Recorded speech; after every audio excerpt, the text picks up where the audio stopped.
Hello students, कैसे हो आप सब। उम्मीद करता हूँ आप और आपकी जो स्टडी है वो बहुत अच्छी चल रही है।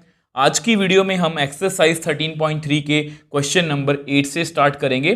लास्ट वीडियो में हमने इसके फर्स्ट 7 क्वेश्चंस को सॉल्व किया था और हमें कोई भी दिक्कत या परेशानी नहीं हुई, क्योंकि जो हमने बेसिक्स वाली वीडियो में सीखा था, tips and tricks, theorem of total probability और बेस थ्योरम का, और फिर हमने ये जो मैपिंग की है, मतलब सब कुछ हमने इस टिप्स एंड ट्रिक्स और इस मैपिंग की हेल्प से किया है और हमें किसी भी क्वेश्चन में कोई दिक्कत नहीं आई। और ये सब कुछ मैंने आपको बेसिक्स वाली वीडियो में करवाया था। इन सभी वीडियोस का लिंक आपको नीचे डिस्क्रिप्शन बॉक्स में एक प्लेलिस्ट मिलेगी, वहां पर आप जाके देख सकते हो। अगर आपने वो देख ली एक बार बेसिक्स वाली वीडियो, उसके बाद आपको एग्जाम्पल्स और एक्सरसाइज करने में कोई भी दिक्कत नहीं आएगी।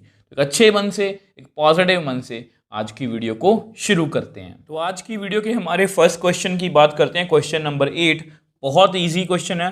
क्वेश्चन पढ़ते ही आपको लगेगा कि ये क्वेश्चन हम पहले कर चुके हैं। A factory has 2 machines A and B. A factory है, उसकी 2 मशीन्स हैं A and B. Past record shows that the machine A produce 60% of the items. तो ऐसा करते हैं, साथ साथ में इसका बना लेते हैं। तो एक मशीन ए है, जो 60% of the items of the output and machine B produces 40% of the items। तो एक मशीन B है, वो 40%, मतलब कोई भी आइटम बन रही है, एक फैक्ट्री है, कोई भी आइटम बन रही है, जो भी 60% उसमें जो भी आउटपुट या जो भी चीज़ें बनती हैं, 60% मशीन A बनाती है, 40% मशीन B बनाती है। Further 2% of the items produced by machine A and 1% produced by machine B were defective. अब ऑब्वियस सी बात है, मशीन है तो गलतियाँ तो होंगी, किसी से भी गलती हो सकती है, तो उनमें डिफेक्टिव चीज़ भी आ सकती है। 2% ए में है, 1% बी में है। तो all the items are put into one, उसको कहीं पर रखा गया, and then one item is chosen and at random and is found to be defective. एक आइटम को सेलेक्ट किया गया और वो डिफेक्टिव निकली, मतलब ये इवेंट हो चुका है। What is the probability that it was produced by machine B. तो यहां पर एक डिफेक्टिव आइटम निकल चुकी है, ठीक है, निकल चुकी है, ये इवेंट हो चुका है। और प्रोबेबिलिटी पता करो कि वो मशीन बी से आया। प्रोबेबिलिटी पता करो कि वो मशीन बी से आया, मतलब एक जो इवेंट है वो हो चुका है, इसकी प्रोबेबिलिटी हमें फाइंड करनी है कि वो यहाँ से आया, और यहाँ पर ये वाला इवेंट जो हो चुका है वो 2 इवेंट से एसोसिएटेड है। और इसका मतलब यही है कि ये बेस थ्योरम का क्वेश्चन है। अगर आप में से किसी को याद आया तो बहुत अच्छी बात है। सेम क्वेश्चन हमने किया था एग्जाम्पल नंबर 19, वो इससे बड़ा ही था, उसमें 3 मशीन्स थी, यहाँ पर 2 ही हैं। तो बहुत इजी क्वेश्चन है। सबसे पहले हम अपने इवेंट्स लिख लेते हैं। ए लिखेंगे सबसे पहले, जो हो चुका है। क्या हुआ? Item is defective. ये कोई भी जो चीज़ बना रहे हैं वो डिफेक्टिव है, वो निकल चुकी है, तो ये इवेंट हमारा हो चुका है। अब E1 जिसकी प्रोबेबिलिटी हमें फाइंड करनी है, it was produced by machine B. It was produced by machine B. तो E2 क्या होगा, ये तो आपको पता ही है। It was produced by machine A, ठीक है। तो ये मशीन बी से प्रोड्यूस किया, ये इवेंट कौन सा है? मशीन ए ने प्रोड्यूस किया। तो सब कुछ लिख लिया। अब हमें फाइंड क्या करना है? We have to find E1 by A. ये डिफेक्टिव आइटम निकल चुकी है, पता करो कि वो मशीन बी ने बनाई है। तो अब जस्ट आपको पता है बेस में क्वेश्चन है, डायग्राम आपको बना के दिखा देता हूँ आपके नोट्स के लिए। रफ में हम बना चुके हैं, आपको पता है, और यहाँ पर हम अपना फ्लो चार्ट भी बना लेते हैं। अब देखो, ये डायग्राम आपके नोट्स के लिए, को दोबारा से नहीं बनानी, आपने जस्ट रफ में एक बार बना लेनी है, ताकि आपको सब कुछ डाटा जो है वो आपके सामने रहे। अब ये फ्लो चार्ट है। E1 मतलब it was produced by machine B. तो मशीन बी कितनी चीज़ें बना रही है? 40%। आपको पता है ये प्रोबेबिलिटी नहीं है, बट इसको मैं ऐसे लिख सकता हूँ 40/100। सेम वे से प्रोड्यूस बाय मशीन है, इसका मतलब क्या है? प्रोड्यूस बाय मशीन है 60%। अब इसको मैं ऐसे लिख सकता हूँ 60/100, ठीक है। A/E1 इसको पढ़ के देखो। Produce by machine B, machine B उसको प्रोड्यूस कर चुकी है, ए का मतलब है डिफेक्टिव। तो मशीन बी में से कितने डिफेक्टिव हैं? 1%। तो A/E1 की प्रोबेबिलिटी कितनी आ गई? 1/100। A/E2। अब मशीन ए प्रोड्यूस कर चुकी है, ये नीचे है ना, मशीन ए प्रोड्यूस कर चुकी है, वो डिफेक्टिव है 2%। तो ये क्वेश्चन तो बहुत इजी हैं। अगर आप इनको, जो हमने लास्ट वीडियो में क्वेश्चंस कुछ किए हैं ना, जैसे अगर मैं आपको बताना चाहूँ, कॉइन्स वाला क्वेश्चन 6th 5th जो क्वेश्चन है लेबोरेटरी ब्लड टेस्ट वाला, या 4th क्वेश्चन, ठीक है, ये क्वेश्चन ज़्यादा इंपॉर्टेंट है। ये तो डाटा गिवन है, जस्ट हमें लिखना है। अब सब कुछ हमने लिख लिया, अब आपको बेस थ्योरम लगेगी, मैं आपको फॉर्मूला लिख के दिखा देता हूँ। अब देखो ये आपका फॉर्मूला बेस थ्योरम का, ठीक है। अब ऐसा करते हैं, इसमें वैल्यूज़ जो है वो नेक्स्ट पेज पे फिल कर लेते हैं। अब देखो हम यहाँ पर थे, तो थोड़ा सॉल्व करते हैं। मैंने वैल्यू सारी फिल कर ली हैं। तो 40/1 2 3 4, ठीक है। यहाँ पर भी 40/1 2 3 4, यहाँ पर 120 आएगा ऊपर, नीचे 1 2 3 4। तो which implies probability of E1/A, 1 2 3 4, नीचे एलसीएम सेम आएगा, तो 40 + 120/1 2 3 4। अब ये आपस में आप कट कर दो, ठीक है। तो कितना रह गया, 40/160। अब इसको आप कट कर दो जीरो को, 4 1 ज़ा 4, 4 4 ज़ा 16।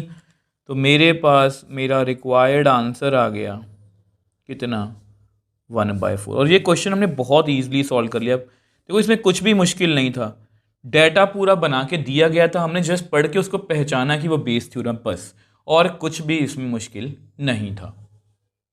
सो नेक्स्ट क्वेश्चन 9th की बात करते हैं। अब ये क्वेश्चन भी बहुत ईजी है, बहुत ज़्यादा ईजी है। अगर इसमें से कुछ सीखने वाली बात है तो कुछ भी नहीं, कुछ खास नहीं है, सब कुछ डाटा हमें गिवन होगा।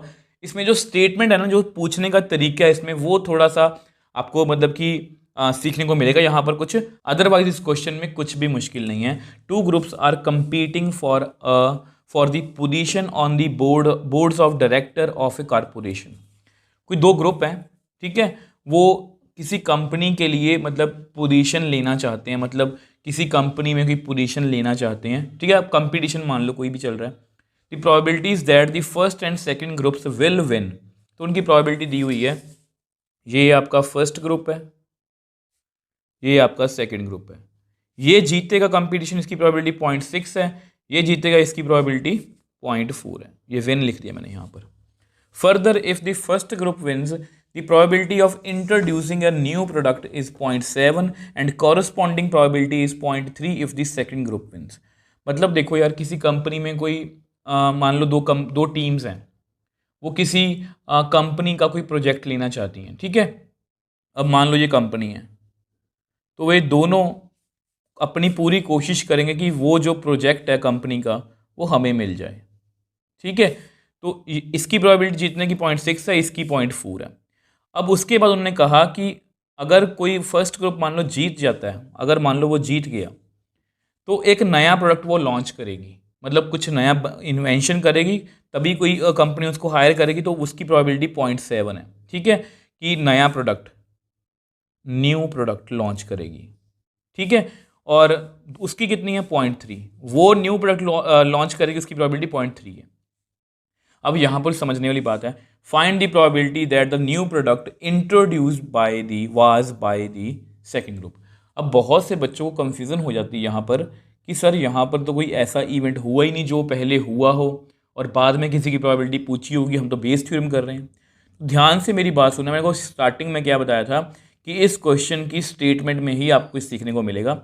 यहाँ पर बोला है find the probability that, probability पता करो, मैं ट्रांसलेट कर रहा हूँ, प्रोबेबिलिटी पता करो that the new product introduced was, जो न्यू प्रोडक्ट लॉन्च किया या इंट्रोड्यूस किया है, वाज वो किया गया था, वाज मतलब किया गया था, बाय द सेकंड ग्रुप।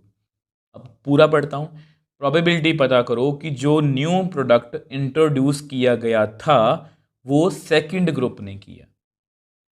अब यहाँ पर आपको क्या समझ आ रहा है कि जो न्यू प्रोडक्ट लॉन्च किया गया था, न्यू प्रोडक्ट लॉन्च किया गया था, मतलब किया गया था का मतलब क्या है कि वो हो चुका है, और प्रोबेबिलिटी पता करो वो सेकंड ग्रुप ने इंट्रोड्यूस किया। यहाँ पर वही लिखा है, एक ही लाइन में, पहले हमारे पास 2 लाइन्स होती थी कि न्यू, अगर इसको मैं इजी लैंग्वेज में बोलूँ तो मैं ये बोलता कि a new product was introduced, find the probability that it was introduced by second group.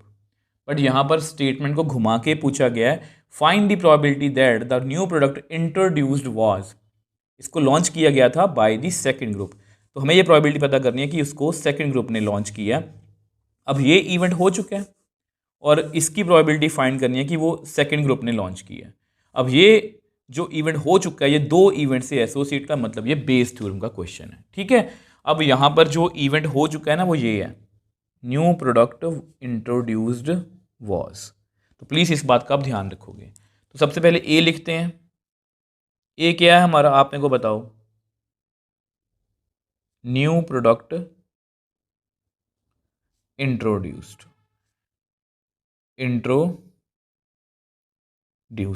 New product introduce किया गया, ठीक है। अब E1 किसकी प्रोबेबिलिटी फाइंड करनी है, it was introduced by second group.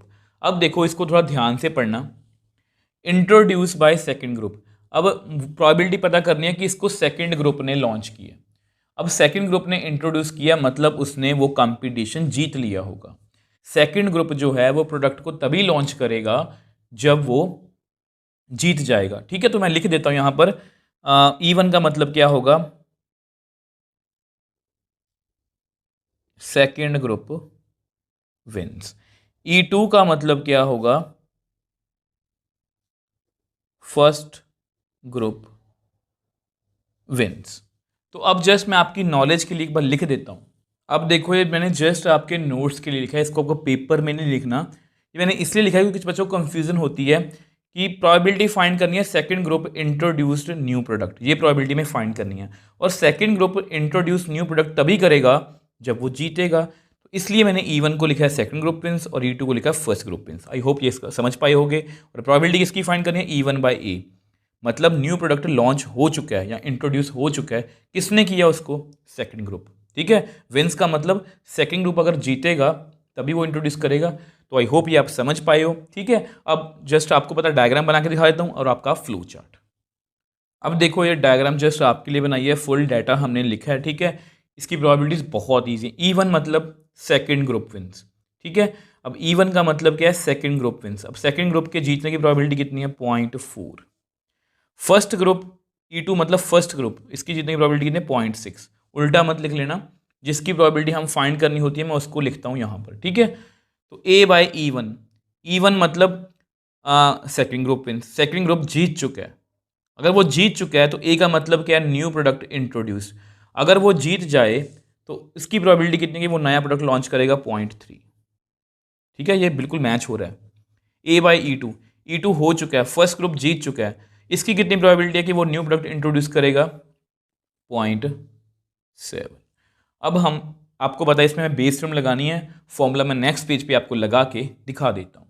अब देखो हमेशा की तरह मुश्किल पार्ट हमने कर लिया है, अब जस्ट इसको सॉल्व करना है। 4 को 3 से करेंगे तो 12 डेसिमल हमारा जो लग जाएगा, मतलब ये तो बहुत ईजी है। सेम 0.12, ठीक है। तो 0.42 कितना आ गया, 0.12 और 0.54। इसको थोड़ा सॉल्व करते हैं, इनके डेसिमल हटा के, ताकि हमारा आंसर परफेक्टली मैच हो पाए। 12/100, 54/100। अब ये आपस में कट हो जाएगा तो मेरे पास कितना रह गया, 12/54। तो ये जो है 2 6 12, यहाँ पर 27, ठीक है।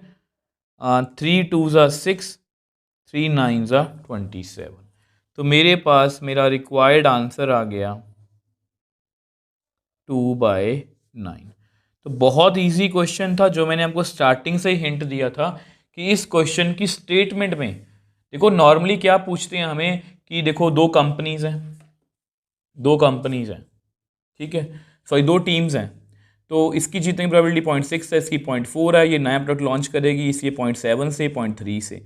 न्यू प्रोडक्ट लॉन्च हो चुका है, प्रोबेबिलिटी पता करो कि उसमें वो सेकंड ग्रुप ने किया। अब यहाँ पर उन्होंने ऐसे नहीं पूछा, उन्होंने ये पूछा कंबाइन वे में, find the probability that the new product introduced was by second group. तो तो इन सब बातों का भी आप ध्यान रखोगे। जैसे जैसे आप ये क्वेश्चंस करते जाओगे इस तरह से आपका एक्सपीरियंस बनता जाएगा, आपकी प्रैक्टिस होती रहेगी और आप ऐसी चीज़ों में मार नहीं खाओगे कि ये क्वेश्चन कहाँ से आया। तो साफ साफ लिखा है कि न्यू प्रोडक्ट इंट्रोड्यूस्ड वॉज, हुआ था, किसने किया था? सेकंड ग्रुप ने। तो वही पूछा गया है, तो इसलिए हमने इस क्वेश्चन को बहुत इजीली सॉल्व कर लिया। सो नेक्स्ट क्वेश्चन 10th की बात करते हैं। अब ये जो क्वेश्चन है ये आज की वीडियो का हमारा बेस्ट क्वेश्चन है और ये इस एक्सरसाइज का भी आप मोस्ट इंपॉर्टेंट क्वेश्चन इसको बोल सकते हो। बहुत अच्छा क्वेश्चन है। Suppose a girl throws a die, एक कोई लड़की है वो डाई को थ्रो कर रही है। इफ शी गेट्स 5 और 6, आपको पता डाइस पर 1 से लेके 6 तक नंबर होते हैं। अगर वो 5 और 6 लेती है, शी टॉसेस ए कॉइन। तो बहुत अच्छा क्वेश्चन है, ध्यान से कहानी को पूरा समझना। 3 times and notice the number of heads. ऐसा करते हैं, साथ में लिखते हैं। अब ये डाइस है, अगर डाइस पर 5 और 6 आता है तो वो एक कॉइन को टॉस करती है, कॉइन को 3 टाइम टॉस करती है। ठीक है, मैंने ऐसे लिख लिया।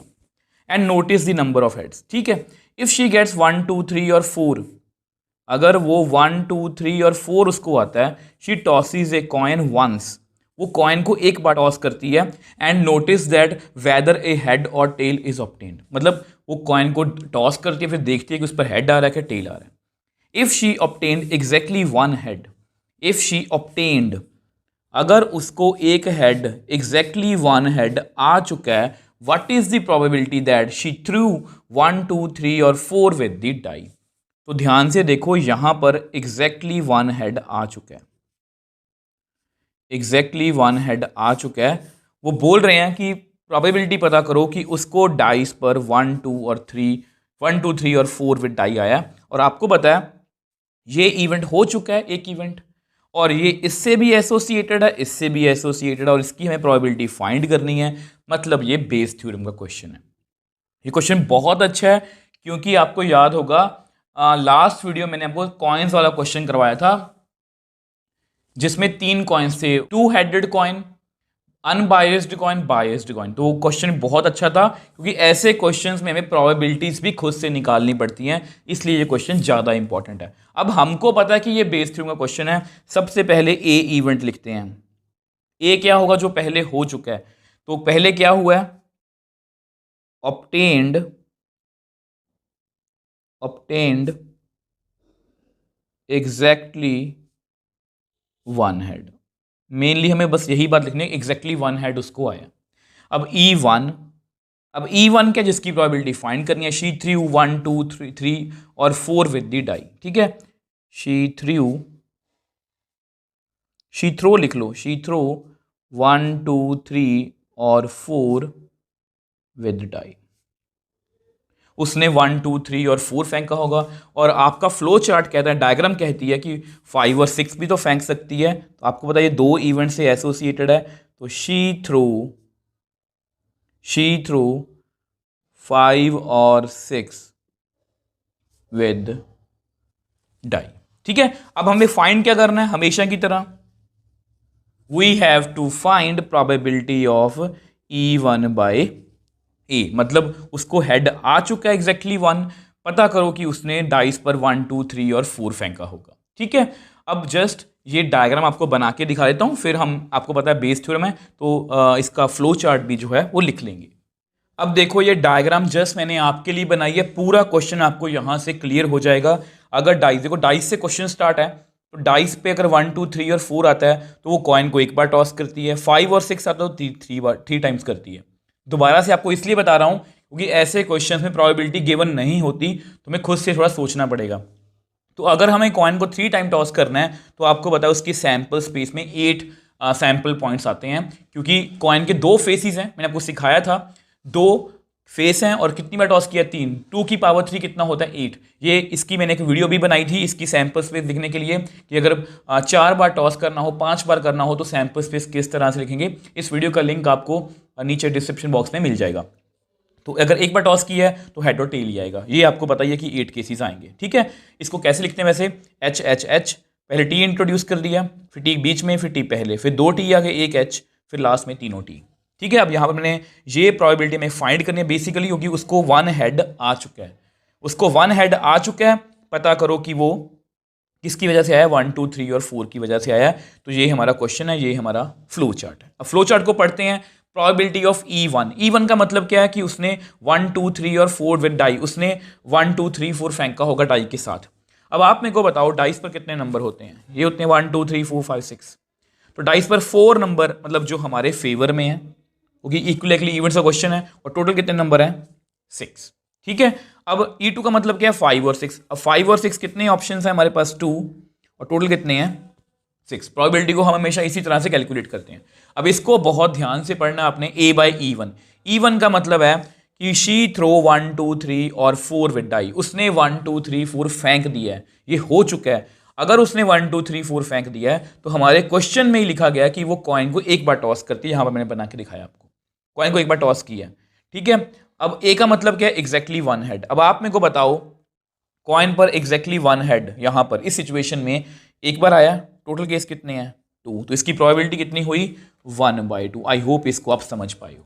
तो A/E2, E2 का मतलब क्या है, 5 और 6 हो चुका है, मतलब उसको डाइस पर 5 या 6 आया है। तो अगर 5 और 6 आता है तो वो कॉइन को 3 टाइम टॉस करती है। अब ए का मतलब क्या है, एग्जैक्टली 1 हेड। अब आप मेरे को बताओ इतने केसेस में एग्जैक्टली 1 हेड कहां पर है, ये रहा, ये रहा, ये रहा। कितने केसेस ऐसे, 3। टोटल केस कितने हैं, 8। तो कितनी प्रोबेबिलिटी आ गई, 3/8। ठीक है। अब आपको पता कि बेस थ्योरम क्वेश्चन है। अब जस्ट मैं आपको बेस थ्योरम का फॉर्मूला जो है वो लगा के दिखा देता हूं। अब देखो ये बेस थ्योरम का फॉर्मूला मैंने लगा दिया और मैंने वैल्यूज जो हैं वो फिल कर दी। देखो हमारा क्वेश्चन यहीं पर खत्म है, मतलब अब कैलकुलेशन पार्ट है वो तो हम कर ही लेंगे। तो देखो इस क्वेश्चन में मुश्किल बात क्या थी कि इसमें ऐसे क्वेश्चन में प्रोबेबिलिटीज को खुद से लिखना पड़ता है, खुद से जज करना पड़ता है। नॉर्मली हर एक क्वेश्चन में डाटा जो है थोड़ा बहुत गिवन रहता है। तो कहानी क्या थी कि डाइस फेंकेगी लड़की, तो दो सिचुएशन है। ये भी सिचुएशन दी हुई है कि 1 2 3 और 4 आएगा तो क्या करेगी, 5 और 6 आएगा तो क्या करेगी, ये उन्होंने बताया। एक बार टॉस करेगी, 3 बार टॉस कर मैंने लिख लिया। अब एक बार टॉस करेगी तो मैंने सैंपल स्पेस लिख ली, 3 बार टॉस करेगी तो मैंने सैंपल स्पेस लिख ली। अब वो बोल रहे थे कि एग्जैक्टली 1 हेड आ चुका है, पता करो कि वो 1 2 3 4 की वजह से आया है। तो बेस थ्योरम लगा दी। तो ये इवेंट्स मैंने आपको लिख के दिखा दिया। तो इस तरह से हमने इस क्वेश्चन को जो वैल्यूज है वो बहुत ईजिली निकाल ली। अब कैलकुलेशन को मैं आपको नेक्स्ट पेज पे करके दिखा देता हूं। अब देखो हम यहां पर थे, तो इस बार कैलकुलेशन थोड़ा डिफरेंट तरीके से सॉल्व करते हैं। तो देखो इसको कट करने की कोशिश करते हैं। 2 2 ज़ा 4, 2 3 ज़ा 6। तो सेम यहां पर, ठीक है। कैलकुलेशन को आप जिस तरह से मर्जी कर सकते हो। तो 3 2 ज़ा 6, तो यहां पर ये भी कट हो गया। तो मेरे पास ऊपर कितना रह गया, 1/3, नीचे कितना रह गया, 1/3 प्लस 1/8। अब इसका आप चाहे एलसीएम ले लो, चाहे क्रॉस मल्टीप्लाई कर दो। 8 1 ज़ा 8, 3 1 ज़ा 3, 3 8 ज़ा 24। तो which implies probability of E1/A, 1/3, 24 ऊपर चला गया, नीचे कितना रह गया, मैं आप यहाँ को लिख के दिखा देता हूँ, 1/3 डिवाइड बाई 11/24। तो नीचे कितना है, 11। तो इसको भी कट कर देते हैं, 3 8 ज़ा 24। तो मेरे पास मेरा रिक्वायर्ड आंसर आ गया कितना, 8/11, जो परफेक्टली एनसीईआरटी से मैच कर रहा है। अब आप मेरे को बताओ इस क्वेश्चन में वो क्या मुश्किल लगा। जस्ट हमने अपने प्रोसीजर को फॉलो किया, क्वेश्चन को अच्छे से समझा। जब हमें क्लियर होगा कि बेस थ्योरम है, उसके बाद मैंने फॉर्मूला लगाया, अपने जो हैं इवेंट्स लिखे, प्रोबेबिलिटीज लिखी, और हमारे पास हमारा जो आंसर है वो आ गया।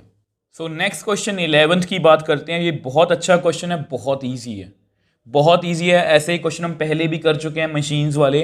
तो इन manufacturer has 3 machine operators ABC। तो कोई मशीन ऑपरेटर्स हैं, मतलब मशीन को ऑपरेट करने वाले हैं। वो कोई पर्सन भी हो सकता है, कुछ भी हो सकता है। तो 3 पर्सन हैं या ऑपरेटर्स हैं। The first operator A produce 1% defective items, whereas other 2 operators B and C produce 5% and 7% defective items. तो काफ़ी डाटा है। तो 3 ऑपरेटर हैं। अब ये 1% डिफेक्टिव बनाता है, ये 5%, ये 7% डिफेक्टिव। ठीक है। आगे क्या है, A is on the job for 50% of the time, B is on job for 30% of the time, C is in job on for 20%। तो यहाँ पर टाइम की बात हो रही है, मतलब ये 50% जॉब पर रहता है, ये 30% टाइम, और ये 20% टाइम जॉब पर रहता है। जॉब पर रहने का मतलब वो काम चलाता है, ठीक है। मतलब कि अगर मान लो 100 दिन काम किया तो 50 दिन ए काम करेगा, 30 दिन बी, 20 दिन सी। ये तो आप समझते ही हो। A defective item is produced, एक डिफेक्टिव आइटम प्रोड्यूस हो चुकी है। What is the probability that it was produced by A? तो ए डिफेक्टिव आइटम जो है वो प्रोड्यूस हो चुकी है, ये इवेंट जो है वो हो चुका है। पता करो कि वो ए ने प्रोड्यूस की है। अब ये इससे भी एसोसिएटेड है, इससे भी एसोसिएटेड है। अब खुद समझदार हो, मुझे बार बार आपको बताने की भी जरूरत नहीं है। डिफेक्ट बार बार बताने का पर्पस यही रहता है कि आप हर एक क्वेश्चन को एक ही तरह से सोचो। ऐसा नहीं है कि अब बेस थ्योरम है तो बस अंधाधुंध बेस थ्योरम लगा दो। आपको पेपर में पता होना चाहिए कि हम बेस थ्योरम क्यों लगा रहे हैं। सब आपको ये बताएंगे कि यहाँ पर बेस थ्योरम लगा दो, बट क्यों लगाना है मैं आपको वो बताने की कोशिश कर रहा हूँ। तो डिफेक्टिव आइटम प्रोड्यूस हो चुकी है, ठीक है। पता करो कि वो ए ने की है। अब ये इससे भी एसोसिएटेड है, इससे भी एसोसिएटेड है, मतलब ये बेस थ्योरम का क्वेश्चन है। तो सबसे पहले अपने इवेंट्स लिखते हैं। ए क्या है? Defective item is produced. साफ साफ क्लियर लिखा हुआ है, defective item is produced. E1। अब देखो E1 की बात करते हैं। अब E1 जिसकी प्रोबेबिलिटी में फाइंड करनी है। What is the probability that it was produced by A? अब ए ने प्रोड्यूस की हो। अब देखो यहां पर मैं लिखने को तो लिख सकता हूं कि it was produced, it is produced by A, but फिर आपको वो मैच करने में थोड़ा सा दिक्कत लगेगी। देखो अगर ए ने प्रोड्यूस किया मतलब वहां पर ए ने काम किया होगा। अगर ए ने प्रोड्यूस किया है तो मतलब ए ने काम किया होगा। तो मैं लिख देता हूं ए इज ऑन जॉब। E1 का मतलब क्या है कि A is on job. A is on job for 50% of the time. Just question की स्टेटमेंट को मैच करने के लिए। E2 का मतलब क्या होगा? B is on job. E3 का मतलब क्या होगा? C is on job. I hope ये आपको क्लियर है। मैं जस्ट आपके लिए एक बार मेंशन कर देता हूं। अब देखो ये जस्ट आपके नोट्स के लिए लिखा है ताकि आपको दिक्कत ना लगे। प्रोबेबिलिटी में फाइंड करनी थी it was produced by A. It was produced by A का मतलब क्या है? A is on job. I hope ये आपको क्लियर है। मैं फाइंड क्या करना है? E1 by A. Defective item produce हो चुकी है, पता करो कि वो ए ने प्रोड्यूस किया, मतलब ए तब काम कर रहा होगा, ठीक है। अब जस्ट आपको जो मैंने रफ में यहाँ पर डायग्राम बना के दिखाई थी बना देता हूँ, और आपको पता है बेस्ड ऑन क्वेश्चन है तो फ्लो चार्ट भी बना लेते हैं। अब देखो ये डायग्राम जस्ट आपके लिए बनाई है। बार बार बोल रहा हूँ आपको पेपर में नहीं बनानी, आपको पेपर में जस्ट ये रफली आइडिया लेना है। तो ये जस्ट आपके नोट्स के लिए, ठीक है। तो सब कुछ डाटा मैंने लिख दिया। अब इसकी बात करते हैं। E1 का मतलब क्या है? A is on job. आपको पता है एक कितना टाइम जॉब करता है? 50% ऑफ द टाइम। तो 50% इसको हम क्या लिखेंगे आपको पता है? 50/100। सेम वे से E2 कितने टाइम जॉब, मतलब कि बी कितने टाइम जॉब करता है? 30%।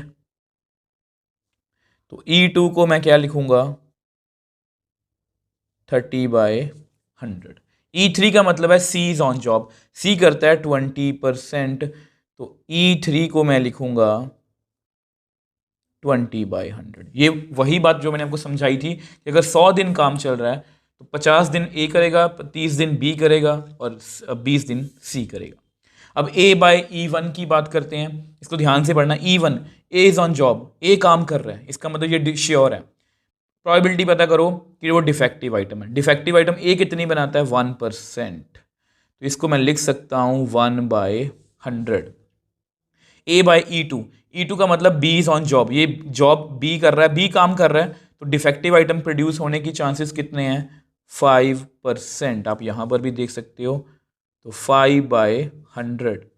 E3 C is on job है, सी काम कर रहा है, तो डिफेक्टिव आइटम प्रोड्यूस होने के कितने चांसेस है? 7%, मतलब 7/100। अब जस्ट हमें वैल्यूज को फिल करना है। अब ऐसा करते हैं, बेस टर्म का फॉर्मूला लगा के वहां पर मैं आपको नेक्स्ट पेज पे फिल करके दिखा देता हूं। अब देखो हम यहाँ पर थे तो ये फॉर्मूला लगाया, ये वैल्यूज फिल कर ली। हमेशा की तरह मैंने कट नहीं किया। तो ऊपर आएगा 50 बाय नीचे 1 2 3 4 जीरोस।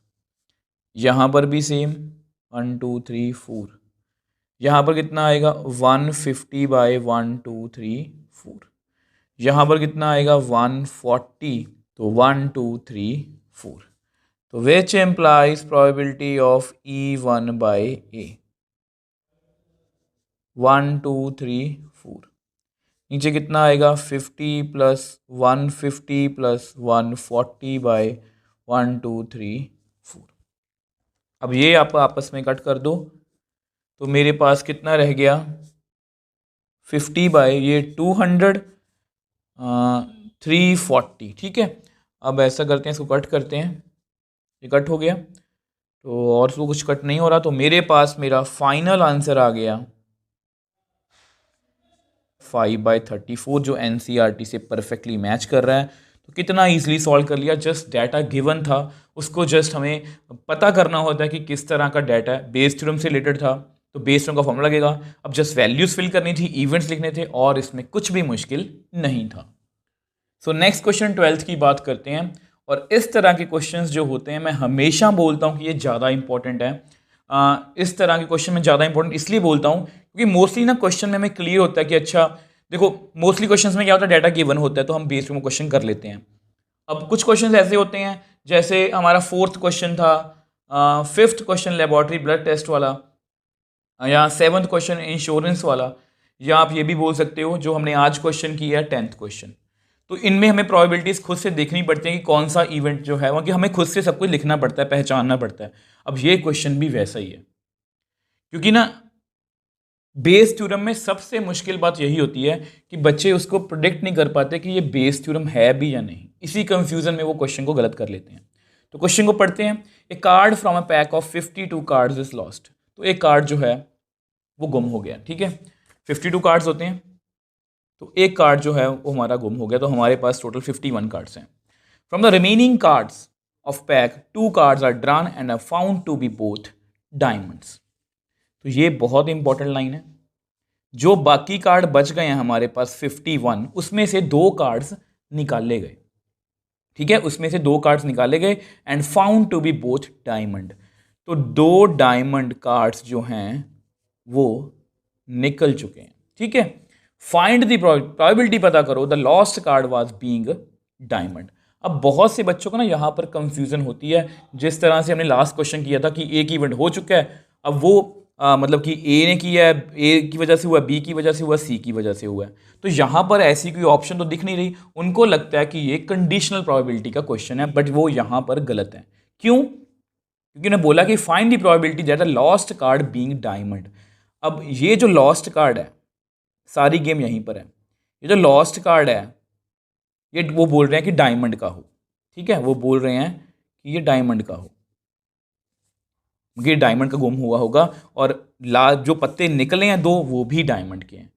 अब आपके दिमाग में ये बात चलनी चाहिए कि सर ये भी तो हो सकता है कि वो डायमंड का कार्ड ना निकला हो। आप खुद सोच के देखो कि जो ना कि लॉस्ट का डायमंड का ही हुआ होगा, ये भी तो हो सकता है कि वो डायमंड का ना ही हो।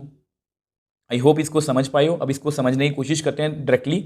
देखो, एक कार्ड गुम हो गया, ठीक है, प्रोबेबिलिटी पता करनी है कि वो डायमंड का। देखो, एक कार्ड गुम हो गया, उस गुम हुए मतलब 51 कार्ड्स में से मैंने 2 पत्ते निकाल लिए और दोनों क्या निकले, डायमंड। ये इवेंट हो चुका है, ये पहले ही हो चुका है। पता करो कि जो गुम हुआ कार्ड है वो क्या है, डायमंड का है। अब ये भी तो हो सकता है कि वो डायमंड का ना हो, मतलब ये इवेंट जो हो चुका है, ठीक है। अब ये 2 इवेंट से एसोसिएटेड और इसकी हमें प्रोबेबिलिटी फाइंड करनी है, मतलब ये बेस थ्योरम का क्वेश्चन है। ये आपको पता है, अगर इसकी प्रोबेबिलिटी में फाइंड करनी होती है तो ये थ्योरम ऑफ टोटल प्रोबेबिलिटी का होता है, बट अगर हमें पीछे की प्रोबेबिलिटी फाइंड करनी होती है और वो 2 या 3 इवेंट से एसोसिएटेड होता है तो वो बेस थ्योरम का क्वेश्चन होता है। अब यहाँ पर आपको ये काफ़ी हेल्प करने वाला है, आपको पता है। ठीक है, तो ये कार्ड्स के बारे में सबको पता होना चाहिए। ये मैंने आपको बेसिक्स वाली वीडियो में बताया था कि 4 सूट्स होते हैं, ये किंग होता है, क्वीन, जैक, सब कुछ मैंने आपको बताया था। तो ऐसा करते हैं, सबसे पहले इवेंट्स लिखते हैं अपने। ठीक है, तो इवेंट में सबसे पहले क्या लिखेंगे, ए, जो हो चुका है। क्या हो चुका है, 2 कार्ड्स, या ऐसा बोलो 2 cards are drawn and found to be both diamond, यही लिख लेता हूँ मैं। 2 कार्ड्स आर ड्रॉन, ऐसे लिख देता हूँ, 2 कार्ड्स आर ड्रॉन डायमंड्स, ऐसे लिख देता हूँ। ठीक है, जो दोनों कार्ड निकले हैं वो कौन से निकले हैं, डायमंड्स। E1 किसकी प्रोबेबिलिटी फाइंड करनी है, lost card being a diamond. तो मैं लिख देता हूं लॉस्ट कार्ड बीइंग डायमंड। ठीक है, अब E2 क्या होगा, जो मैंने आपको बताया था आपकी डायग्राम में कि जो है ना कि डायमंड का कार्ड ही गुम हो सकता है, दूसरा भी तो हो सकता है ना। Lost card being not diamond. वैसे यहाँ पर आप जो मर्जी लैंग्वेज लिख सकते हो, बेसिकली वो लॉजिकली करेक्ट होनी चाहिए, ठीक है। तो अब हमें फाइंड क्या करना, और तो कोई इवेंट नहीं बन रहा, वी हैव टू फाइंड। क्या फाइंड करना आप मेरे को बताओ, E1/A। क्या ये मैच कर रहा है? यस।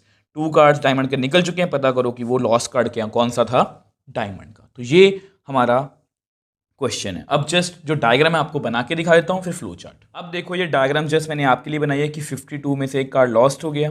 वो लॉस्ट कार्ड डायमंड का भी हो सकता है, वो नॉट डायमंड का भी हो सकता है।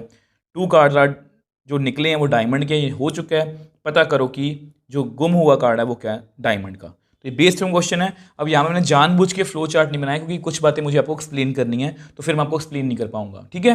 वो जस्ट आपके नोट्स के लिए है। तो E1 का मतलब क्या है, लॉस्ट कार्ड बीइंग डायमंड। तो आप मेरे को बताओ डायमंड का मतलब क्या होता है। ये रहा डायमंड। अब डायमंड के कितने कार्ड्स होते हैं, 13। तो अगर 13 कार्ड डायमंड के, मतलब एक E card lost card was being diamond, तो अगर एक कार्ड गुम होना है तो डायमंड के फेवर में 13 है। टोटल कितने कार्ड्स हैं, 52। ये आपको पता होना चाहिए कि यहाँ पर 13/52 कैसे आया। देखो प्रोबेबिलिटी क्या होती है, जो फेवर में केस होती हैं। अब डायमंड का गुम होना मतलब डायमंड का पत्ता हमें निकालना है, तो डायमंड के फेवर में 13 है, टोटल कितने 52 कार्ड, ठीक है। लॉस्ट कार्ड से मतलब लॉस्ट कार्ड की बात कर रहे हैं ये। E2 का मतलब है lost card being not diamond. अब अगर ये डायमंड नहीं है तो बाकी कार्ड्स कौन है, ये हार्ट, क्लब, स्पेड। तो 13 13 26, ये कितना बन गया 39। तो 39 उसके फेवर में कि डायमंड के ना हो। टोटल कितने हैं 52। आई होप ये आपको समझ में आया होगा। अब जस्ट मैं आपके नोट्स के लिए लिख देता हूँ। अब देखो ये जस्ट आपके नोट्स के लिए है, आपको पेपर में नहीं लिखना, ताकि आप जब भी क्वेश्चन को देखो नोट्स में आपको पता हो। नेक्स्ट हमें फाइंड करना होता है E1 के बाद A/E1। अब इसको ध्यान से पढ़ना। E1 हो चुका है, लॉस्ट कार्ड बीइंग डायमंड, मतलब डायमंड का कार्ड ही लॉस्ट हो चुका है। मतलब डायमंड के कार्ड देखो कितने होते हैं, आपको पता है, spade, club, heart, diamond. Diamond के 13 हैं, इसके भी 13, इसके भी 13, इसके भी 13। अब यहाँ पर एक गुम हो चुका है, मतलब यहाँ पर 12 हैं। डायमंड के कितने हैं 12। तो यानी कि और डायमंड के 12 रह गए। 2 cards are drawn of diamond. A का मतलब क्या है, 2 कार्ड जो निकाले हैं और वो भी डायमंड के हैं, ठीक है। अब कुछ टीचर इसको कम्बिनेशन से करवाते हैं, मैं आपको अभी नहीं करवा रहा वो। तो इसको ऐसे करते हैं, पहला कार्ड निकालते हैं। पहला कार्ड कैसे निकालेंगे, 2 कार्ड आर ड्रॉन डायमंड, तो दोनों डायमंड के निकालने। अब डायमंड के फेवर में आप मेरे को बताओ कितने कार्ड्स हैं। आप बोलोगे सर 12, और टोटल कार्ड कितने हैं 51, क्योंकि एक तो गुम हो चुका है। अब नेक्स्ट, अब डायमंड का एक कार्ड और निकल गया। अब मेरे फेवर में डायमंड के कितने हैं 11, और टोटल कार्ड्स अब कितने हैं 50। आई होप ये आप समझ पाए हो। अब जस्ट मैं आपके नोट्स के लिए एक बार लिख देता हूँ। अब देखो मैं बार बार बोल रहा हूँ, ये जस्ट मैंने आपको एक्सप्लेन करने के लिए लिखा है, ताकि आप अपने नोट्स देखते समझ जाओ कि टोटल कार्ड 51 है, diamonds 12। Next for second card total 50 cards हैं, डायमंड 11, ठीक है। और इसको पेपर में आपको एक्सप्लेन नहीं करना। अब A/E2 को पढ़ते हैं। E2 का मतलब क्या है कि lost card being drawn diamond. वो डायमंड का कार्ड लॉस नहीं हुआ, और की कार्ड लॉस हुआ है, और वो जो है फिर से लिखते हैं। अब डायमंड का कार्ड लॉस नहीं हुआ, वो कोई भी और हो सकता है। मतलब ये 39 कार्ड्स हैं ना, और ये कितने हैं 13। अब यहाँ पर एक कार्ड लॉस्ट हो गया, तो मेरे पास 38 है स्टार्टिंग से कार्ड, ये वाले। और ये कितने हैं 13 ही है। तो अब डायमंड के फेवर में हमें कौन सा कार्ड निकालना है, डायमंड का ही। डायमंड के फेवर में 13 है, टोटल 51 कार्ड्स हैं, ठीक है। अब नेक्स्ट कार्ड भी डायमंड का निकालना है, तो यहाँ पर 12 रह गए, ठीक है। तो यहाँ पर 12 रह गए, और टोटल कार्ड्स कितने हैं अब 50। आई होप ये समझ पाए हो कि 12 और 11 कैसे आया, 13 और 12 कैसे आया, ठीक है। यहाँ पर डायमंड के ही कार्ड लॉस्ट हुआ था, तो 12 से स्टार्ट किया, फिर एक कम हो गया 11। अब यहाँ पर डायमंड का कार्ड लॉस्ट नहीं हुआ था, तो पहले 13 था, फिर 12। आई होप ये समझ पाए हो। अब जस्ट फिर से आपके नोट्स के लिए लिख देता हूँ। अब देखो फिर से ये आपके नोट्स के लिखा कि पहले 51 कार्ड्स थे, डायमंड 13 थे, फिर 50 टोटल कार्ड 50 हो गए, डायमंड कितने 12। तो इस तरह से हमने प्रोबेबिलिटीज़ जो है वो फाइंड कर ली। मुश्किल पार्ट हमने कर लिया है। तो देखो सबसे मुश्किल पार्ट था इसकी स्टेटमेंट को समझना। तो डायमंड के 2 कार्ड निकल चुके थे, एक कार्ड लॉस्ट हो चुका था पहले ही। डायमंड के 2 कार्ड निकल चुके थे, पता करो कि लॉस्ट कार्ड जो है वो डायमंड का था। तो मेरे दिमाग में ये बात आई कि लॉस्ट कार्ड अगर डायमंड का है, तो ये भी तो हो सकता है कि लॉस्ट कार्ड डायमंड का ना हो, और हमें प्रोबेबिलिटी फाइंड करनी थी कि लॉस्ट कार्ड डायमंड का ही है। तो इससे एसोसिएटेड था, इससे भी एसोसिएटेड था, इसकी प्रोबेबिलिटी हमें फाइंड करनी थी। तो मतलब ये बेस थ्योरम का क्वेश्चन है। मैंने प्रोबेबिलिटीज़ निकाल ली। अब ये थोड़ा सा मुश्किल था, ये मैंने आपको समझा भी दिया, इसके पीछे की मैंने आपको एक्सप्लेनेशन भी दे दी कि किस तरह से ये काम करता है। अब नेक्स्ट पेज पे इसकी कैलकुलेशन जो है वो कर लेते हैं। अब देखो मैंने बेस थ्योरम का फॉर्मूला लिखा है और उसमें वैल्यूज़ को फिल किया। अब वैल्यूज़ काफ़ी बड़ी हैं, थोड़ा सा इनको कट करने की कोशिश करते हैं। जैसे ये सीधा कट हो रहा है, 13 4 ज़ा 52, 13 4 ज़ा 52, 13 4 ज़ा 52, ठीक है। और कौन सी कट हो रही है, तो मैं सेम कट कर रहा हूँ, 4 3 ज़ा 12, 4 3 ज़ा 12, 4 3 ज़ा 12, ठीक है। और कौन सी कट हो रही हैं, 3 1 ज़ा 3, तो यहाँ पर 17 आ गया, यहाँ पर 17 आ गया, यहाँ पर 17 आ गया। मैं सेम कट करने की कोशिश कर रहा हूँ ताकि हमारा एलसीएम जो है वो काफ़ी हद तक सेम रहे, तो आपको कंफ्यूजन ना हो। तो एक बार आपको और लिख के दिखा देता हूँ कि हमारे पास क्या क्या बच गया। अब यहाँ पर बच गया ऊपर 11, नीचे 15 और 50 और 17।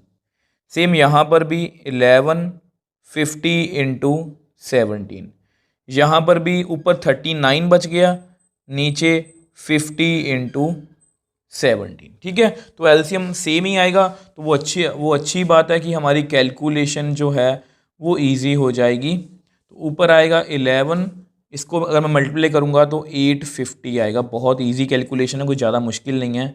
तो 11 + 39, नीचे यहाँ पर भी कितना आएगा, 850। अब इसको ऐसा करते हैं, हम कट कर देते हैं, तो मेरे पास कितना बच गया, 11/50। तो मेरे पास मेरा रिक्वायर्ड आंसर आ गया 11/50, जो परफेक्टली एनसीईआरटी से मैच कर रहा है। आई होप इसको आप समझ पाए हो। देखो इस क्वेश्चन में मुश्किल बात इसकी स्टेटमेंट थी, मैं स्टार्टिंग से बोल रहा हूँ कि क्वेश्चन में कुछ नहीं लिखा गया था। क्वेश्चन में सिर्फ ये लिखा गया था कि पता करो, प्रोबेबिलिटी पता करो कि लॉस्ट कार्ड जो है वो डायमंड का है। अब एक इवेंट इसमें हो चुका था, ये मुझे क्लियर था, और लॉस्ट कार्ड डायमंड का था, ये मुझे क्लियर था। अब ये मैंने खुद से लिखा है क्योंकि ये भी तो हो सकता है कि लॉस्ट कार्ड डायमंड का ना हो। अब जैसे ये इंट्रोड्यूस किया, मतलब ये बेस थ्योरम का क्वेश्चन हो गया। अब उसके बाद प्रोबेबिलिटीज लिखनी थी, वैल्यू फिल करनी थी, और अल्टीमेटली हमारे पास हमारा जो आंसर है वो आ गया। और इस तरह के क्वेश्चन केस स्टडी में आपके एग्जाम्स के लिए बहुत इंपॉर्टेंट है। इस तरह के जितने भी क्वेश्चंस हैं आपको खुद अच्छे से प्रैक्टिस करनी चाहिए। अब देखो नेक्स्ट क्वेश्चन 13 की बात करते हैं। अब इस क्वेश्चन को पढ़ते ही आपको एग्जाम्पल नंबर 21 की याद आएगी। बिल्कुल उस जैसा क्वेश्चन है with minor changes. The probability that A speaks the truth is 4/5। मतलब ए कोई बंदा है, कोई पर्सन है, जो सच बोलने की प्रोबेबिलिटी कितनी है उसकी, 4/5। A coin is tossed, A reports that a head appears, the probability that actually there was head is. तो ये कुछ ऑप्शंस गिवन है, एमसीक्यू टाइप क्वेश्चन है, बहुत अच्छा क्वेश्चन है। अगर आपने एग्जाम्पल नंबर 21 अच्छे से समझी है तो आपको इस क्वेश्चन में कोई भी दिक्कत नहीं आने वाली। तो सबसे पहले सब चीज़ें छोड़ के हम ये देखेंगे, जिस तरह से हम एग्जाम्स में बैठे हैं तो हमें पता है कि एक बंदा है जिसकी ट्रुथ बोलने की प्रोबेबिलिटी जो दी हुई है हमें 4/5। सब डाटा लिख लेते हैं, ठीक है। A coin is tossed, A reports that. अब ए ने रिपोर्ट किया, रिपोर्ट्स दैट मतलब उसने बताया कि ये हेड अपीयर्स, उसने बताया कि हेड आया। उसने क्या बताया, हेड आया, ये इवेंट हो चुका है। The probability that actually there was head, इसकी प्रोबेबिलिटी पता करनी है कि वहां पर एक्चुअल में हेड है। तो रिपोर्ट्स किया उसने, रिपोर्ट्स क्या किया, हेड, मतलब ये इवेंट हो चुका है। प्रोबेबिलिटी पता करनी है, देयर वाज हेड, वहां पर हेड ही था, ये प्रोबेबिलिटी हमें पता करनी है। तो ये इवेंट हो चुका है, इसकी प्रोबेबिलिटी पता करनी है। क्या ये कंडीशनल प्रोबेबिलिटी का क्वेश्चन है? अगर आप हाँ बोल रहे हो तो फिर आपने बेस थ्योरम को अच्छे से नहीं किया। अगर आप ना बोल रहे हो दैट मीन्स आपने बेस थ्योरम का बेसिक जो है वो अच्छे से समझ लिया है। अब देखो, अगर कॉइन को थ्रो कर रहे हैं तो हेड आ सकता है। अब जूझ हो ना कि हर बार हेड ही आएगा, ये भी तो हो सकता है कि वहाँ पर हेड जो है वो ना आए, मतलब वहाँ पर टेल आ जाए, ये भी तो हो ही सकता है ना। तो यानी कि ये इवेंट हो चुका है, इसकी प्रोबेबिलिटी में फाइंड करनी है, और ये वाला इवेंट दो इवेंट से एसोसिएटेड है, मगर रिवर्स प्रोबेबिलिटी में फाइंड करनी है। तो मतलब ये बेस थ्योरम का क्वेश्चन है। देखो समझने वाली बात है, यहाँ पर मैंने आपको पहले बताया था, यहाँ पर वॉल है, ठीक है। उसने कॉइन फेंका, उसने बोला आप सामने बैठे हो, वो बंदा यहाँ पर ए पर्सन वो यहाँ पर बैठा है। अब उसने कॉइन को टॉस किया, उसने कहा कि हेड आ गया, आपने मान लिया। अब हो सकता है कि आप उसको कहो कि मुझे कॉइन दिखा। अब ये भी हो सकता है, देखो उसने कहा कि हेड है, ये भी तो हो सकता है ना कि उस पर एक्चुअल में हेड ना हो। तो ये मैंने वही लिखा कि वहां पर हेड हो भी सकता है, वहां पर हेड नहीं भी हो सकता। तो सबसे पहले अपने इवेंट्स लिखते हैं। तो लेट ए, अब ए कौन सा इवेंट है जो हो चुका है? रिपोर्ट्स दैट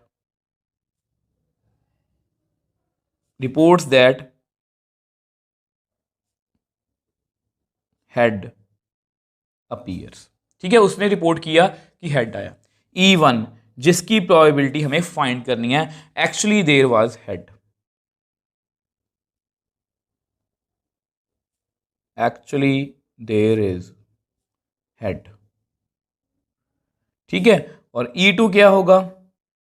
E2 क्या होगा आप मेरे को बताओ, जो मैंने आपको अभी अभी डायग्राम में समझाया है। Actually there is no head, वहां पर हेड होगा ही नहीं, मतलब वहां पर टेल भी हो सकता है। ठीक है, आई होप ये आप समझ पाए हो। देखो ये पहले भी आपको करवा चुका हूं, और ऐसे क्वेश्चन हमने ये वाला नहीं, इससे पहले भी कार्ड वाला क्वेश्चन था, इससे पहले वाला उसमें भी यही था। डायमंड का कार्ड लॉस्ट हो गया, बट जो ना कि डायमंड का कार्ड ही लॉस्ट होगा, वो कोई और भी हो सकता है। तो सेम फंडा यहाँ पर यूज करेंगे। हमें फाइंड क्या करना है? We have to find probability of E1/A। मतलब उसने हेड कहा कि हेड आ चुका है, और पता करो कि एक्चुअल में वहां पर हेड ही आया। ठीक है, तो बहुत से बच्चों को ये डाउट रहता है कि ये तो यूज़ ही नहीं हुआ, तो ये भी यूज़ हो जाएगा अगर हमने सब कुछ इवेंट जो हैं वो सही लिखे हैं। अब जस्ट मैं आपको डायग्राम और आपका फ्लो चार्ट जो है वो बना के दिखा देता हूँ। अब देखो ये डायग्राम जस्ट मैंने आपके लिए बनाई कि ये कॉइन पर मतलब कि हेड भी आ सकता है, टेल भी आ सकता है, actually head appears, actually head not appears. उसने क्या कहा कि उस पर हेड आया। ठीक है, अब ये इवेंट इससे भी एसोसिएटेड है, इससे भी एसोसिएटेड है, मतलब ये बेस्ड ऑन क्वेश्चन है। तो ये आपका फ्लो चार्ट। E1 को पढ़ो, एक्चुअली देयर इज हेड। अब आपको पता है अगर मैं सैंपल स्पेस कॉइन की लिखना चाहूँ, एक बार टॉस करते हैं तो यही आता है, हेड और टेल। अब एक्चुअली देयर इज हेड, तो हेड आने की प्रोबेबिलिटी कितनी है? 1 चांस उसके हैं। टोटल कितने केस हैं? 2। Actually there is no head, अगर हेड नहीं आया तो कौन आएगा? टेल। टेल आने के चांस कितने हैं? 1/2। ठीक है, क्योंकि इक्वली इवेंट्स का क्वेश्चन है, इसमें कुछ भी मुश्किल नहीं है। इसको ध्यान से पढ़ना। अब A/E1, E1 हो चुका है, एक्चुअली देयर इज हेड, वहां पर हेड आया, वहां पर हेड आ चुका है। उसने ए का मतलब क्या है? उसने रिपोर्ट किया कि हेड आया। यहां पर भी हेड आ चुका है, उसने क्या कहा? हेड आ चुका है, मतलब वो सच बोला। और सच बोलने की प्रोबेबिलिटी कितनी है? 4/5। इसको ध्यान से पढ़ना।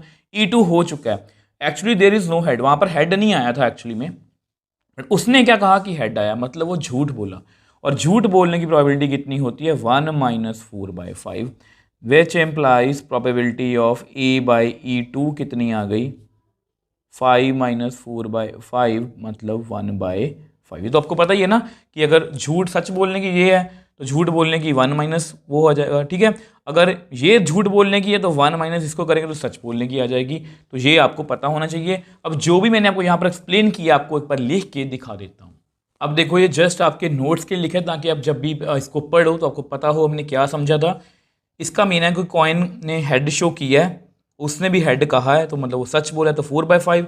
इसका मतलब है कॉइन ने टेल शो किया है, बट उसने कहा हेड है, मतलब वो झूठ बोला है, लाई बोला है, तो 1/5। ठीक है, अब बेस थ्योरम मतलब जस्ट लगानी है, उसका फॉर्मूला लगाना है, उसको हम नेक्स्ट पेज पे लगा लेते हैं। अब देखो आपको पता है ये मैंने बेस थ्योरम का फॉर्मूला लगाया, ये मैंने वैल्यूज फिल कर ली हैं, बहुत ईजी है। इसको मैं कट नहीं कर रहा, 4/10 लिख रहा हूँ इसको, बहुत ईजी आएगा। 4/10, 1/10। तो इसको सॉल्व करते हैं। 4/10, नीचे एलसीएम सेम, 4 + 1/10, 4/10 डिवाइड बाय 5/10। अब ये आपस में कट हो जाएगा, तो मेरे पास मेरा रिक्वायर्ड आंसर आ गया कितना? 4/5। और ये परफेक्टली एनसीईआरटी से मैच कर रहा है। देखो बहुत अच्छा क्वेश्चन था, इंपॉर्टेंट क्वेश्चन है ये। तो रिपोर्ट्स, उसने हेड कहा कि हेड आया, हमें ये पता करना था कि कॉइन पे एक्चुअल हेड में आया होगा।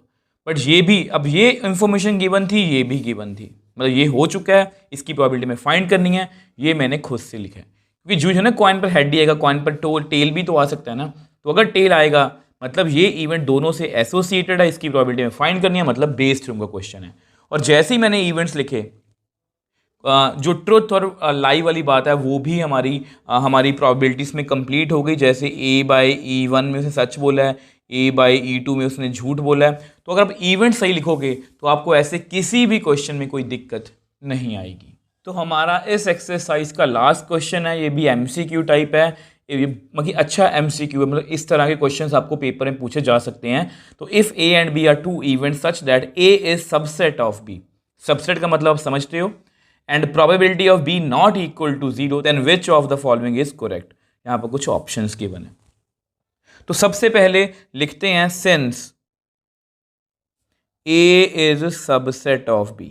अगर किसी को नहीं पता मैं उनको समझा देता हूँ। वैसे हमने 11th में सेट्स चैप्टर के अंदर सब कुछ पढ़ा है। अगर A में कोई एलिमेंट है 1 2 और B में एलिमेंट है 1 2 3, तो A में 1 है, इसमें भी है, A का 2 इसमें भी है, मतलब A का हर एक एलिमेंट B में प्रेजेंट है, मतलब A is subset of B। यानी कि अगर कोई सबसेट होता है तो मतलब दूसरा सेट जो होता है वो बड़ा होता है, ये सेट सबसेट है तो A सेट जो है वो छोटा है। ठीक है, तो ये आपको पता होना चाहिए। अब इसको मैं ऐसे भी समझा सकता हूँ। अगर देखो अब हमें क्या करना है, देखो अब यहाँ पर ना मतलब कि मैं इंटरसेक्शन लेने वाला हूँ। अगर आप इसे कहीं पर भी सोल्यूशन देखोगे सभी ने इंटरसेक्शन की है। अब आपके मन में ये क्वेश्चन जरूर होना चाहिए कि सर हमें इंटरसेक्शन क्यों करनी है, और आपको कैसे पता कि हमें यहाँ पर इंटरसेक्शन से ही आंसर लेना है। तो अपनी ऑप्शंस देखो, हमारे पास यहाँ पर तीनों ऑप्शंस में, नन ऑफ दिस को छोड़ दो, तीनों ऑप्शंस में प्रोबेबिलिटी ऑफ A/B की बात कर रहे हैं, और एक कंडीशनल प्रोबेबिलिटी का फॉर्मूला है, मतलब यहाँ पर मैं A intersection B upon probability of B। अब इसके बारे में मुझे कुछ नहीं पता, बस इतना पता कि वो जीरो नहीं है, बट मुझे इसके बारे में भी कुछ जानना है, तो इसलिए मैं इसकी इंटरसेक्शन करने वाला हूँ। देखो हमेशा आपको हमेशा बोलता हूँ कि सोल्यूशन ना देखा करो, सिर्फ ये देखा करो कि हमें वो स्टेप क्यों करना है। तो इंटरसेक्शन क्यों करनी है, क्योंकि यहाँ पर कंडीशनल प्रोबेबिलिटी का हमें फॉर्मूला लगाना है। इंटरसेक्शन, अब आप मेरे को बताओ इन दोनों में कॉमन क्या है। आप बोलोगे सर 1 और 2, और ये क्या है, सेट A। यानी कि जब भी कोई सेट छोटा होता है और वो सब मतलब अगर देखो आपको बताया ये यूनिवर्सल सेट है, ये B है, ये उसके अंदर A है, तो अगर मैं कॉमन पोर्शन देखूँ तो कॉमन पोर्शन तो यही आएगा, और ये कौन सा सेट है, A, मतलब A इंटरसेक्शन B का आंसर A आएगा जब भी A सबसेट ऑफ B होगा। ठीक है, अब मैं यही बात आपको यहाँ पर एक्सप्लेन कर देता हूँ। अब देखो जो भी मैंने आपको रफ में समझाया ये आपको यहाँ पर लिख के बताया है कि ये इसका सबसेट है, सबसेट कैसे होता है वो बताया है, फिर इसकी इंटरसेक्शन A कैसे आएगी ये वेन डायग्राम से ही बताया, और इंटरसेक्शन हमें क्यों लेनी है क्योंकि ये फॉर्मूला में है। ठीक है, अब ये MCQ है, और MCQ में हम ये सब कुछ नहीं लिखेंगे, ये जस्ट आपके नोट्स के लिए, क्योंकि अभी आप क्वेश्चन को समझ रहे हो। ठीक है, तो अब हमें पता है कि नाउ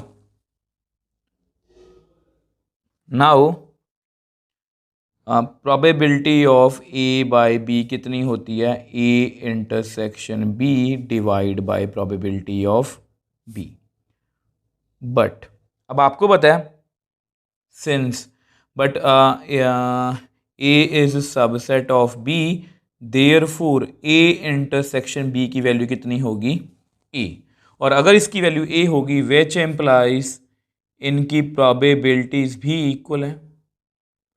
ठीक है, इनकी प्रोबेबिलिटीज भी इक्वल आएंगी। अगर A इंटरसेक्शन B की वैल्यू A है, ये दोनों आपस में इक्वल हैं, तो प्रोबेबिलिटीज भी इक्वल होंगी इनकी। ठीक है, तो which implies probability of A/B is equal to probability of A probability of B। मैं यहाँ पर लिख देता हूँ पुट इन 1, ये आपका 1 है। मुझे लगा था मेरा आंसर बन जाएगा, बट यहाँ पर मेरा आंसर नहीं बना।